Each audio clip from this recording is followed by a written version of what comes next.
എല്ലാവർക്കും ഹനുമാൻ ചാലിസയിലേക്ക് വീണ്ടും സ്വാഗതം. ഇന്ന് നമ്മൾ എട്ടാമത്തെ ചൗപ്പായിയാണ് നോക്കുന്നത്. എട്ടാമത്തെ ചൗപ്പായി അതിൽ പറയുന്നത് എന്താ? പ്രഭു ചരിത്ര സുനിബേക്കോ രസിയ രാമലക്കന് സീതാമന് ബസിയ. വളരെ എളുപ്പമുള്ള ഒരു ചൗപ്പായി ആയിട്ട് നമുക്കിത് തോന്നും.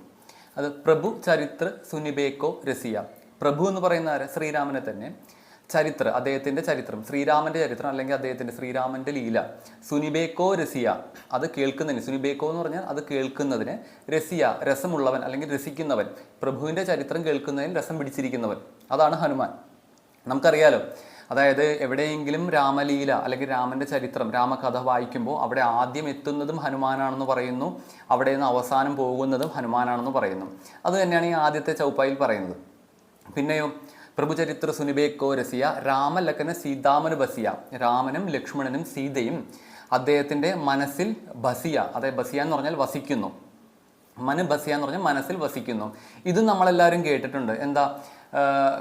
അദ്ദേഹം ഹനുമാൻ സ്വാമി അദ്ദേഹത്തിന് രാമ ലക്ഷ്മണ സീതയെ അദ്ദേഹത്തിൻ്റെ മാറു പിളർന്ന് കാണിച്ചു കൊടുത്ത ഒരു കഥ നമ്മളെല്ലാവരും കേട്ടിട്ടുണ്ട്. അപ്പോൾ ഈ രണ്ട് ചൗപ്പായും, അതിൽ ആദ്യത്തെ വരിയും ഒരു കഥയുമായിട്ട് ബന്ധപ്പെട്ട് കിടക്കുന്നു, രണ്ടാമത്തെ വരിയും ഒരു കഥയുമായി ബന്ധപ്പെട്ട് കിടക്കുന്നു. നമുക്കെല്ലാം സുപരിചിതമാണ് ഈ രണ്ട് കാര്യങ്ങളും. അപ്പോൾ ഹനുമാൻ സ്വാമി രാമൻ്റെ കഥ കേൾക്കാൻ താല്പര്യമുള്ളവനാണ്, അതിൽ മനസ്സ് രസം കൊള്ളുന്നവനാണ്. അതുപോലെ തന്നെ അദ്ദേഹത്തിൻ്റെ മനസ്സിൽ നിത്യമായിട്ട് രാമലക്ഷ്മണ സീതയും വസിക്കുന്നു എന്നാണ് ഇതിൻ്റെ ഈ ചൗപ്പായുടെ അർത്ഥം. ഇനി ഇതിൽ മറ്റെന്തെങ്കിലും അർത്ഥമുണ്ടോ എന്നും കൂടി നമ്മൾ പരിശോധിച്ച് നോക്കണമല്ലോ.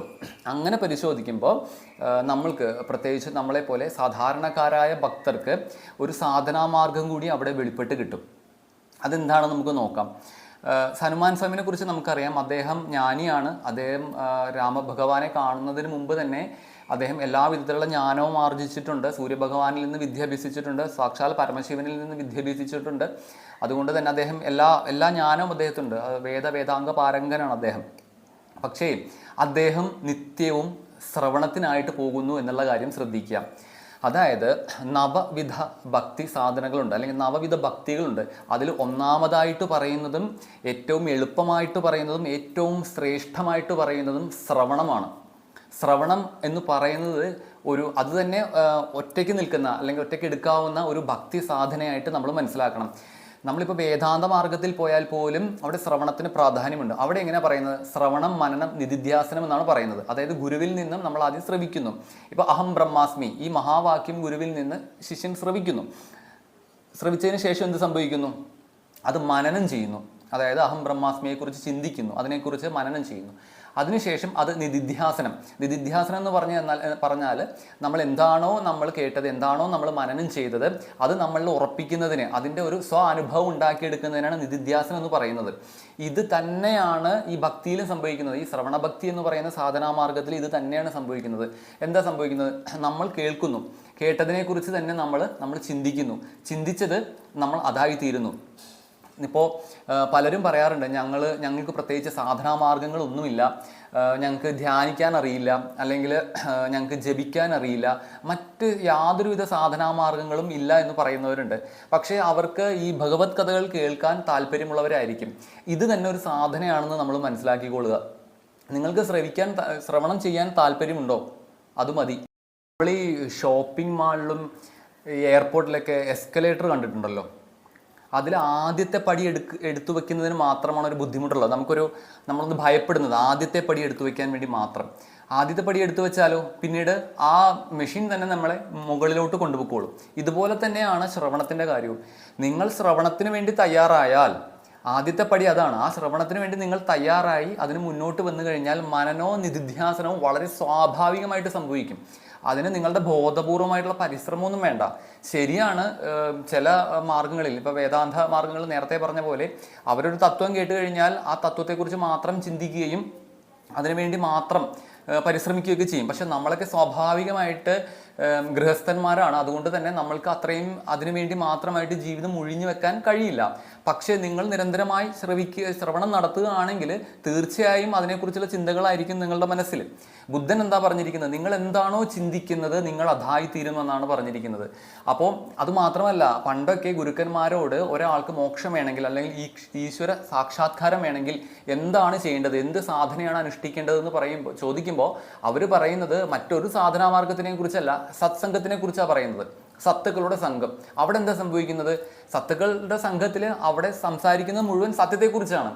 ആ സത്യത്തെക്കുറിച്ച് നമ്മൾ കേൾക്കുകയാണ് ചെയ്യുന്നത്. നിരന്തരമായ ഈ കേൾക്കുന്നത് കാര്യം നമ്മളുടെ ചിന്തകളിലേക്ക് വ്യാപിക്കുകയും മനസ്സ് എന്ന് പറയുന്നത് ചിന്തകളുടെ ഒരു കൂട്ടമാണല്ലോ. മനസ്സ് തന്നെ ആ വിഷയമായി മാറുകയും അത് നമ്മൾ ഉറയ്ക്കുകയും ചെയ്യും. ഇത് തന്നെയാണ് ഈ ശ്രവണ ഭക്തി എന്ന് പറയുന്നത്. അതുകൊണ്ട് ഇപ്പോൾ നമുക്കൊരു സാധനം ഇല്ലെങ്കിൽ പോലും നിങ്ങൾ ഭഗവത് വിഷയങ്ങൾ കേൾക്കാൻ തയ്യാറാകുക എന്നുള്ളതാണ് ഏറ്റവും വലിയ സാധനം എന്ന് മനസ്സിലാക്കുക. അപ്പോൾ അതുകൊണ്ട് തന്നെ ഈ ആളുകൾ ഭാഗവത സപ്താഹം കേൾക്കാൻ പോകുമ്പോൾ അല്ലെങ്കിൽ ഭഗവാന്റെ ലീലകളെക്കുറിച്ച് കേൾക്കാൻ പോകുമ്പോൾ ഒന്നും നമ്മൾക്ക് അതൊരു സാധനാമാർഗമായിട്ട് കണ്ടുകൊണ്ട് വേണം അതിനെ സമീപിക്കാൻ. ഇവിടെ രാമൻ്റെ കഥ തന്നെ കേൾക്കണമെന്ന് നിർബന്ധമൊന്നുമില്ല. നിങ്ങൾ ദേവിയുടെ കഥയാണ് കേൾക്കുന്നത്, നിങ്ങൾ ശ്രീകൃഷ്ണൻ്റെ കഥയാണ് കേൾക്കുന്നത്, ആരുടെ കഥയും ആയിക്കോട്ടെ, ആരുടെ കഥ കേട്ടാലും ആ പരമമായ ഈശ്വര സാക്ഷാത്കാരത്തിലോട്ട് തന്നെ അത് നമ്മളെ കൊണ്ട് ചെന്ന് എത്തിക്കും. ഇനി ശ്രവണത്തിൻ്റെ ഒരു പ്രാധാന്യം പറയാൻ ഒരു കാര്യം കൂടി പറയാം. പുരാണ ഇതിഹാസങ്ങളിൽ 2 പേരാണ് തങ്ങൾ ചൂണ്ടിക്കാണിക്കുന്നിടത്ത് ഈശ്വരനെ കാണിച്ചു തന്നിട്ടുള്ളത്. ഒന്ന് ഹനുമാൻ സ്വാമി, അദ്ദേഹത്തിന് മാറ് പിളർന്ന് രാമ ലക്ഷ്മണ സീതയെ കാണിക്കുന്നു. അതുപോലെ തന്നെ മറ്റൊരാൾ പ്രഹ്ലാദനാണ്. പ്രഹ്ലാദൻ തൂണിൽ ഈശ്വരൻ ഉണ്ടോ എന്ന് ചോദിക്കുമ്പോൾ അവിടെ ഉണ്ടെന്ന് പറയുകയാണ്. അവിടെ ഭക്തന് വിധേയനായി പോവുകയാണ് ഭഗവാൻ. തൂണിൽ നിന്ന് പിളർന്ന് നരസിംഹസ്വാമി വരുന്നു. അങ്ങനെയാണ് അവിടെ സംഭവിക്കുന്നത്. ഈ പ്രഹ്ലാദൻ എങ്ങനെയാണ് ഭഗവാനെ കുറിച്ച് അറിഞ്ഞത്? പ്രഹ്ലാദൻ അദ്ദേഹത്തിൻ്റെ മാതാവിൻ്റെ ഗർഭത്തിലിരിക്കുമ്പോൾ നാരദ മഹർഷി പ്രഹ്ലാദൻ്റെ അമ്മയോട്, മാതാവിനോട് നാരായണനെ കുറിച്ച് പറയുന്നത് പ്രഹ്ലാദൻ ഗർഭത്തിലിരുന്ന് കേൾക്കുകയാണ്. അന്ന് ആ ശ്രവണത്തിൻ്റെ ഗുണമാണ് അദ്ദേഹത്തിനുണ്ടായ ഭക്തി. അപ്പോൾ അത്രത്തോളം പ്രാധാന്യം ശ്രവണത്തിനുണ്ടെന്ന് മനസ്സിലാക്കുക.